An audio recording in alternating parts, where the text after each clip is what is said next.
What is up, amigos? I am back with an all-new video to capture the fun and excitement that is public budgeting. In this video, I will be discussing alternative funding for public education. And yes, there will be some South Park included. First things first, on my last presentation, I was made aware of the fact that I did not include an outline, so let's get that taken care of. First up, remember the damn outline. Check. Next, I will discuss current funding for public education, such as taxes, grants, and the lottery. Then, I will discuss alternative sources of funding, such as philanthropic support and school impact fees. Now, some of you may be asking, is public education really that expensive? Well, the easy answer to that question is, oh yeah!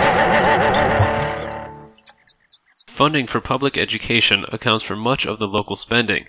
And by far the single largest share of local spending is for education, which accounts for more than 1/3 of all local expenditures. America spends over $550 billion a year on public elementary and secondary education in the United States. On average, school districts spend $10,658 for each individual student, although per pupil expenditures vary greatly among states, school districts, and individual schools. Public education can be funded in multiple ways, but the most common form of funding comes from property tax. Property taxes are the largest source of funding. 52% of the funds for public schools in Texas are generated by local property taxes. Another form of funding for public education comes from the state level of government.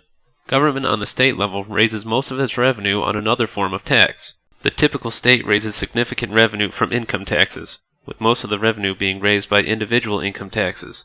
However, funding for public education from the state government is not reliant only on income tax. A great deal of state spending for education is in grants to local schools rather than direct expenditures. The United States provides many intergovernmental grants to help with funding. States vary a great deal in the extent to which education is funded by local governments or state governments. For example, in Hawaii, the state pays about 90% of educational expenses as compared to New Hampshire, where 90% is paid by the local school district. Another source for funding public education comes from the lottery. Thanks to this guy, you've already heard about lotteries funding education. Thanks for stealing my thunder, man. Get out of here, kid. Luckily, I'm sure all of the information, minus the John Oliver video, went in one ear and right out the other, so I will give you some quick details on this form of funding. State lotteries that participate in games such as Mega Millions were sold to the public as enterprises that would benefit schools with millions of dollars in proceeds a year. So has public education really received a windfall? If you look at all the payouts from lotteries to schools, you might be impressed by the numbers in some states. In California, for example, all lottery donations to public schools from kindergarten through college total $24 billion since 1985. So why are schools still starved? Because instead of using the money as additional funding, legislatures have used the money to pay for the education budget and spent the money that would have been used had there been no lottery cash on other things. Public school budgets, as a result, haven't gotten a boost because of the lottery funding. So in this video I am about to show you, pretend the bank members' money is lottery funds meant to be used as additional funding, and the bank is the legislatures in charge of getting the additional money into public education. That video is a good example of what is going on in Texas, where in 1996, lottery proceeds paid for about 2 weeks of schooling for Texas students.